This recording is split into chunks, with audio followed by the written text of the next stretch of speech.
रात के 11 बज चुके थे। बाहर बर्फीली हवाएं खिड़कियों के कांच से टकरा रही थी। समीर को अपने कॉलेज की बकाया फीस भरने के लिए इस नाइट शिफ्ट नौकरी की सख्त जरूरत थी। पर इस वीरान होटल का सन्नाटा उसके मन में एक अजीब सी घबराहट पैदा कर रहा था। सर, ये मेरे कॉलेज के कागजात और आईडी प्रूफ हैं। मुझे इस नाइट शिफ्ट की सख्त जरूरत है। आप जैसा कहेंगे मैं वैसा ही काम करूंगा। उम्र क्या है तुम्हारी? 20 साल? इतने छोटे लड़के आमतौर पर इस होटल में 2 दिन भी नहीं टिक पाते समीर। यहां का सन्नाटा इंसान को अंदर से तोड़ देता है। सर, मेरी माँ की तबीयत ठीक नहीं है और कॉलेज से अंतिम चेतावनी मिल चुकी है। अगर परसों तक 50,000 रुपए जमा नहीं हुए तो मेरा 1 साल बर्बाद हो जाएगा। मुझे काम से कोई शिकायत नहीं होगी, बस आप मुझे ये नौकरी दे दीजिए। ठीक है, रात 10 बजे से सुबह 6 बजे तक की शिफ्ट होगी। काम ज्यादा मुश्किल नहीं है। रजिस्टर में एंट्री करना, देर से आने वाले मेहमानों को चाबी देना और लॉबी में बैठकर निगरानी करना। सैलरी तुम्हें हर हफ्ते मिलेगी। आपका बहुत बहुत शुक्रिया सर। मैं आपको शिकायत का कोई मौका नहीं दूंगा। आप जो भी नियम बताएंगे मैं उनका पूरा पालन करूंगा। नियम? हाँ, नियम सबसे जरूरी हैं समीर। ध्यान से सुनो, इस होटल के 3 नियम हैं। पहला, रात 12 बजे के बाद लॉबी की मुख्य लाइट कभी बंद मत करना।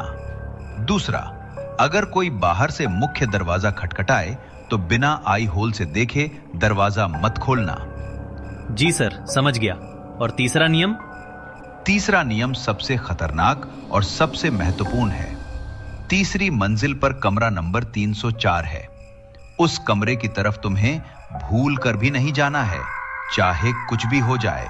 चाहे तुम्हें वहां से किसी के रोने की आवाज आए, मदद की गुहार सुनाई दे या कोई तुम्हारा नाम लेकर पुकारे, तुम उस मंजिल की सीढ़ियां नहीं चढ़ोगे। कमरा नंबर 304? पर सर, अगर उस कमरे में कोई मेहमान ठहरा हो और उसे किसी आपातकालीन मदद की जरूरत पड़े तो क्या वो कमरा बुक है? सवाल मत पूछो, जितना कहा जाए सिर्फ उतना सुनो। कमरा नंबर 304 खाली नहीं है और ना ही उसमें कोई इंसान रहता है। वो कमरा पिछले 20 सालों से बंद है। उस कमरे की चाबी इस गुच्छे में भी नहीं है और ना ही इस पूरी दुनिया में किसी के पास है। जी सर, माफ कीजिएगा, मैं समझ गया। मैं कभी तीसरी मंजिल की तरफ कदम भी नहीं रखूंगा। तुम्हारी भलाई इसी में है लड़के। मैं अब निकल रहा हूं। सुबह 6 बजे दिन का स्टाफ आ जाएगा। याद रखना समीर, जो भी सुनो उसे अनदेखा कर देना। अपनी आंखें और कान बंद रखना। मैनेजर के जाते ही पूरे होटल में एक अजीब सा सन्नाटा छा गया।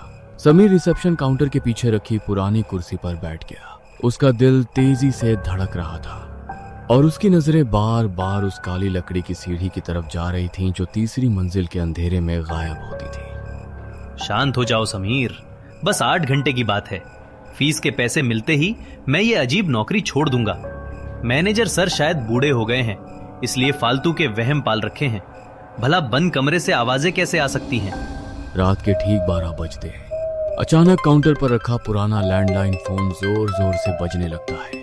अरे, इस वक्त कौन फोन कर रहा है? Hello hello, royal hotel reception, मैं आपकी क्या मदद कर सकता हूँ? समीर, नीचे बहुत ठंड है। कमरा नंबर 304 का दरवाजा खोल दो, मुझे बाहर निकलना है। फोन की लाइन अचानक कट जाती है। ठीक उसी पल ऊपर की मंजिल से दरवाजा पागलों की तरह पीटने की भारी और खौफनाक आवाज पूरे होटल में गूंजने लगती है। दरवाजे पर होती पागलों जैसी थपकियों ने रात के सन्नाटे को चीर कर रख दिया था, लेकिन उसे समझ नहीं आ रहा था कि वह यहाँ से बाहर भागे या ऊपर जाकर देखे। हे भगवान, ये क्या हो रहा है? मैनेजर सर ने तो कहा था कि ऊपर कमरा नंबर 304 सालों से बंद पड़ा है। फिर उस बंद कमरे के अंदर से इतनी जोर जोर से दरवाजा कौन पीट रहा है? समीर जल्दी से फोन में मैनेजर का नंबर मिलाने की कोशिश करता है। अरे यार, फोन की लाइन भी डेड हो गई, नेटवर्क भी पूरी तरह से गायब है। अब मैं क्या करूं? किसी को बुला भी नहीं सकता। अगर कोई सच में अंदर फंसा हुआ है और मदद के लिए चिल्ला रहा है तो शांत समीर, तू एक मर्द है, डर मत। कदम दर कदम समीर तीसरी मंजिल की खौफनाक खामोशी की तरफ बढ़ रहा था। हर एक सीढ़ी चढ़ने के साथ आसपास का तापमान गिरता जा रहा था, मानो वह होटल की सीढ़ियां नहीं बल्कि किसी ठंडे कब्रिस्तान की गहराई में उतर रहा हो। उफ, अचानक इतनी ठंड कैसे बढ़ गई? ऐसा लग रहा है जैसे हवा भी जम चुकी है। कमरा नंबर 301, 302, 303 और वो रहा सबसे कोने में कमरा नंबर 304।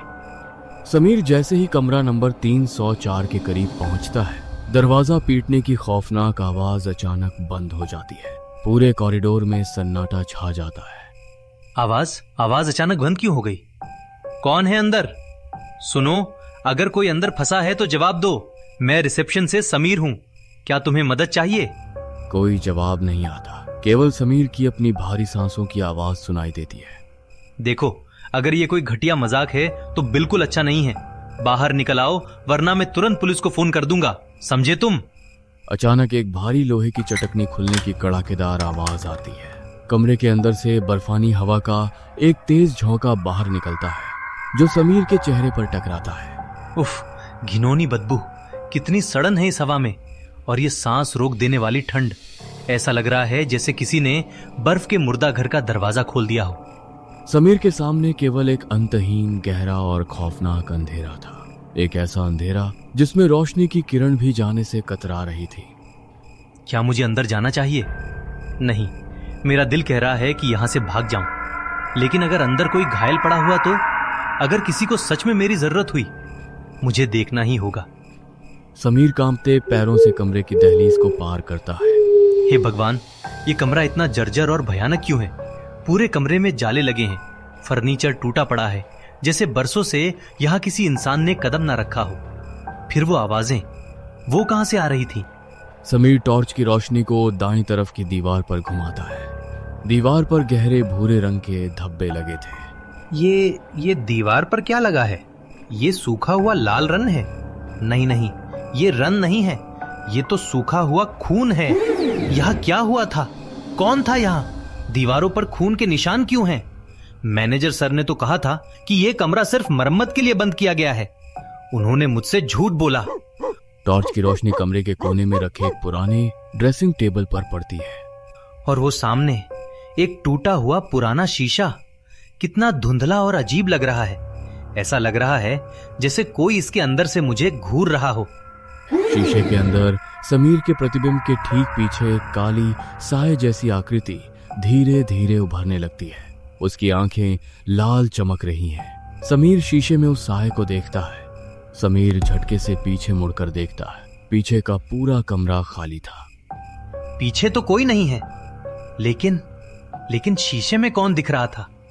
समीर दोबारा शीशे की तरफ देखता है। शीशे के अंदर की आकृति अब समीर के प्रतिबिंब के एकदम करीब पहुंच चुकी है और अपना हाथ उसके कंधे पर रख रही है। समीर, तुमने दरवाजा खोल दिया, तुमने हमें आजाद कर दिया। अब तुम यहाँ से कभी वापस नहीं जा सकते। कौन बोल रहा है? सामने आओ, मुझे डराने की कोशिश मत करो। मैं पुलिस को बुला रहा हूँ।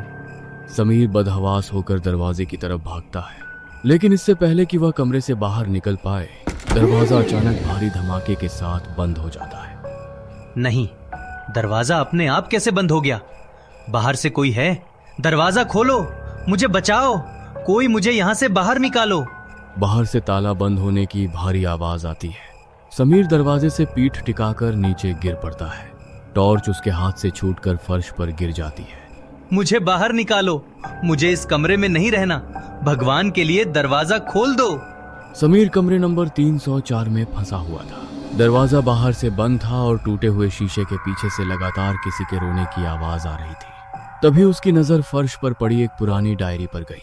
ये डायरी जरूर इस कमरे के राज से जुड़ी है। समीर ने डायरी खोली। उसमें मैनेजर के हाथ से लिखा था कि होटल को बचाने और करोड़ों रुपए कमाने के लिए उसने तांत्रिक अनुष्ठान किया था। उसने रमेश नाम के एक मासूम कर्मचारी को इसी कमरे में बंद करके मार डाला और उसकी आत्मा को शीशे में कैद कर दिया। समीर के चेहरे का रंग उड़ गया। तो रमेश को मैनेजर ने मारा था और मुझे भी इसी कमरे में बलि देने के लिए भेजा गया है। तभी टूटे हुए शीशे में रमेश की परछाई दिखाई दी। कुछ पल तक वह समीर को घूरती रही। उसी समय बाहर से मैनेजर की हंसी सुनाई दी। बहुत देर कर दी समीर, अब ये कमरा तुम्हें भी अपने अंदर रखेगा। दरवाजा खुला और मैनेजर हाथ में कुल्हाड़ी लिए अंदर घुस आया। रमेश को मैंने सालों पहले खत्म कर दिया था, अब तुम्हारी बारी है। मैनेजर ने कुल्हाड़ी से हमला किया।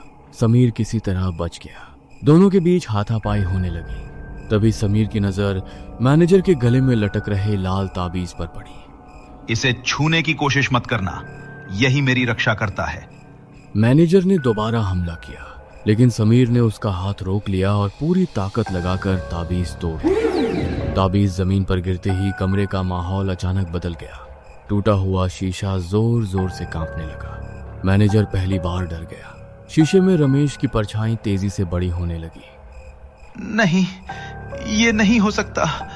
अगले ही पल शीशा पूरी तरह टूट गया और रमेश की आत्मा आजाद हो गई। मुझे माफ कर दो, मैं सब कुछ कबूल कर लूंगा। लेकिन अब बहुत देर हो चुकी थी। रमेश की आत्मा धीरे धीरे मैनेजर की ओर बढ़ी। मैनेजर की चीख पूरे कमरे में गूंज उठी। कुछ ही पलों बाद सब शांत हो गया। रमेश की आत्मा ने एक बार समीर की तरफ देखा। धन्यवाद, इतना कहकर उसकी आत्मा धीरे धीरे गायब हो गई। सुबह होते ही समीर कमरे से बाहर निकला और पुलिस को मैनेजर के सारे अपराधों की जानकारी दी। कमरा नंबर 304 का बरसों पुराना रहस्य खत्म हो चुका था।